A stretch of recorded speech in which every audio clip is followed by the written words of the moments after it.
Assalamualaikum warahmatullahi wabarakatuh.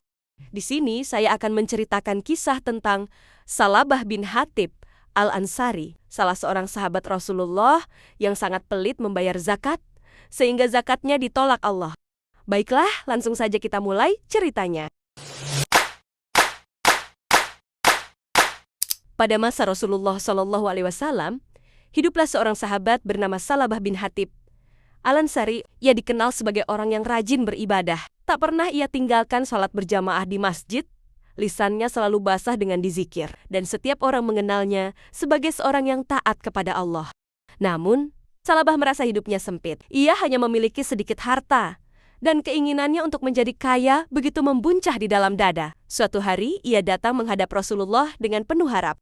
"Ya Rasulullah, doakanlah agar Allah memberiku kekayaan. Demi Allah, jika aku kaya, niscaya aku akan menunaikan hak-hak niat, zakat, dan sedekah sebaik-baiknya." Rasulullah memandang Salabah dengan tatapan penuh kasih, lalu berkata, "Wahai Salabah, sedikit tapi mencukupi lebih baik daripada banyak namun melalaikan."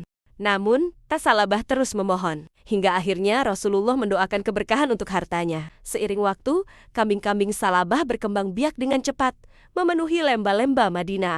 Awalnya, Salabah masih sholat berjamaah, namun semakin banyak hartanya, semakin jarang ia terlihat di masjid. Kesibukannya menggembala kambing membuatnya mulai meninggalkan salat berjamaah, kemudian salat Jumat pun mulai terabaikan. Ketika datang perintah Allah tentang kewajiban zakat, Rasulullah mengutus seorang petugas untuk memungut zakat dari kaum muslimin, termasuk dari Salabah. Namun ketika utusan itu menyampaikan perintah zakat, wajah Salabah berubah. Ia merasa keberatan. "Ini hanya semacam jizyah pajak," gumamnya dengan kesal. "Mengapa aku harus menyerahkan hartaku yang susah payah aku kumpulkan?" Salabah menolak membayar zakat. Maka utusan itu kembali dan menyampaikan kepada Rasulullah tentang penolakannya. Saat itu, Allah menurunkan ayat dalam surah At-Taubah ayat 75-77. Dan di antara mereka ada orang yang berjanji kepada Allah, "Sesungguhnya, jika Dia memberikan karunia kepada kami, niscaya kami akan bersedekah dan termasuk orang-orang yang saleh."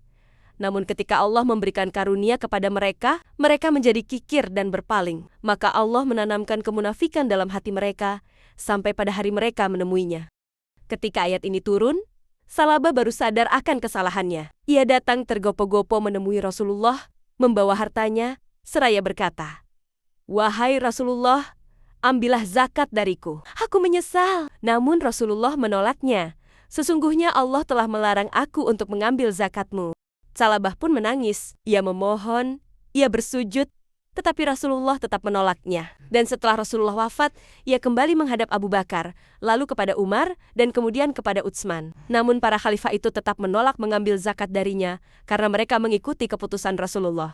Akhirnya, Salabah meninggal dunia dalam keadaan penyesalan yang mendalam. Ia adalah contoh nyata bahwa ibadah tanpa keikhlasan dalam menunaikan kewajiban sosial seperti zakat dapat menyebabkan amal ibadah lain menjadi sia-sia. Pelajaran besar dari kisah ini, ketaatan ritual seperti salat dan dizikir harus diiringi dengan ketaatan sosial seperti berzakat. Allah tidak menerima ibadah orang yang kikir terhadap sesama.